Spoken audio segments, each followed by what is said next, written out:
JEE में अप्रैल shift का ये प्रॉब्लम है। Chapter is differential equation. Okay, बहुत ही इजी प्रॉब्लम है। So problem is let y equal to y x be the solution curve for the differential equation. और differential equation given है 1 plus sine x d y by d x plus bracket y plus one cos x is equal to zero. और initial condition given है y of zero is zero. इसका मतलब क्या होता है, जब एक्स ज़ीरो होगा तो y का वैल्यू भी ज़ीरो है। ये जो फंक्शन है y equal to y of x, इसमें जब x जीरो है तो y का वैल्यू भी ज़ीरो होगा। This is called initial condition. Okay okay, if the curve y equal to y x passes through the point alpha comma minus one by two then the value of alpha. तो हमें alpha का value find out करके बताना है। Okay, सो हमें basically ये जो curve है इसे फाइंड आउट करना पड़ेगा। और ये जो कर्व है वो क्या है, जो गिवन डिफरेंशियल इक्वेशन है उसका सॉल्यूशन है। अब हमें ये आइडेंटिफाई करना पड़ेगा कि ये जो डिफरेंशियल इक्वेशन है वो किस टाइप का है। ओके, जनरली इसको देखने से पता चल जाता है कि ये जो है वो लीनियर डिफरेंशियल इक्वेशन है। कैसे? क्योंकि लीनियर डिफरेंशियल इक्वेशन जो है वो किस फॉर्म में होता है, स्टैंडर्ड फॉर्म उसका क्या है, d y by d x plus function of x into y is equal to function of x.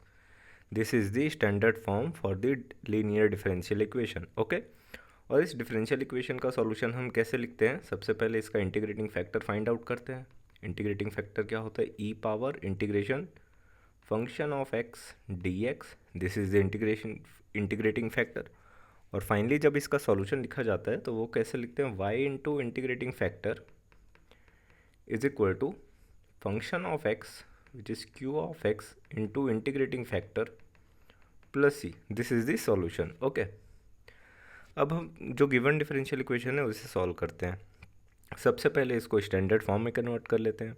Standard form में कन्वर्ट करने के लिए 1 प्लस साइन एक्स से पूरे इक्वेशन को डिवाइड करेंगे तो ये हो जाएगा d y by d x plus y plus one cos x upon 1 plus sine x is equal to zero.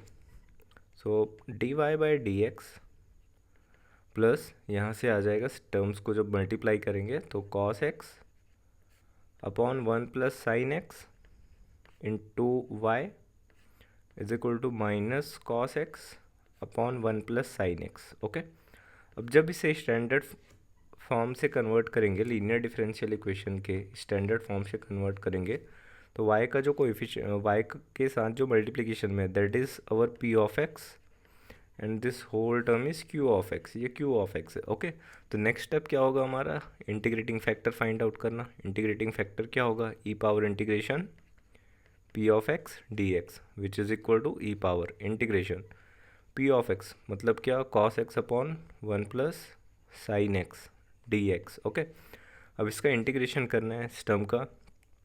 तो अगर 1 प्लस साइन एक्स को यहाँ से t कंसीडर करें, ओके, तो साइन एक्स का डिफ्रेंशिएशन cos x होता है तो सब्सटीट्यूशन से हो जाएगा। ओके, तो 1 प्लस साइन एक्स को अगर t कंसीडर करेंगे this is equal to t, then इसका जो डिफ्रेंशिएशन है cos x dx will be equals to dt।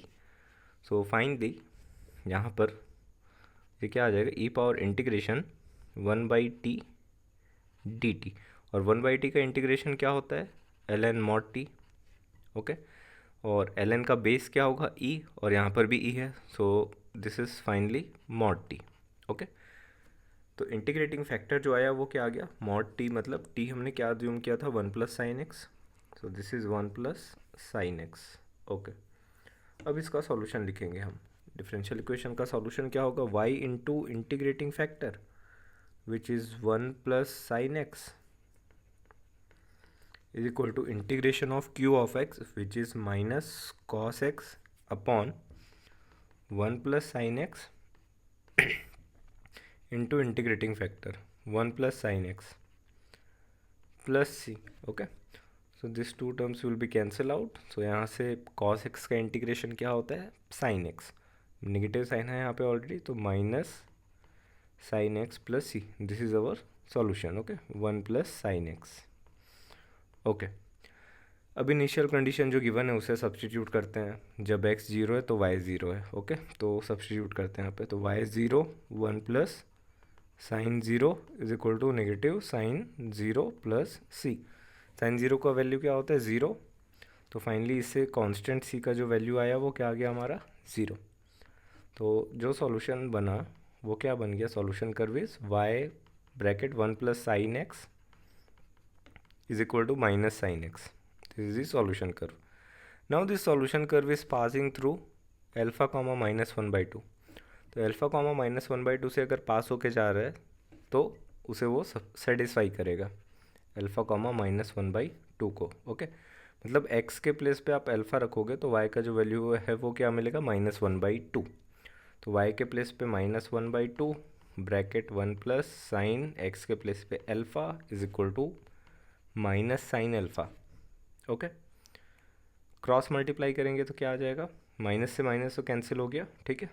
तो यहाँ पे रिमेनिंग टर्म क्या बचा, 1 plus sine alpha is equal to 2 sine alpha.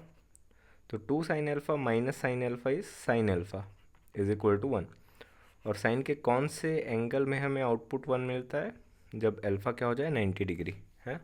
जो 4 ऑप्शन है उसमें से डी ऑप्शन जो है वो करेक्ट होगा। इससे एल्फ़ा का जो वैल्यू है वो क्या मिलेगा, π/2, ठीक है। इसलिए डी ऑप्शन करेक्ट है। Okay, thank you.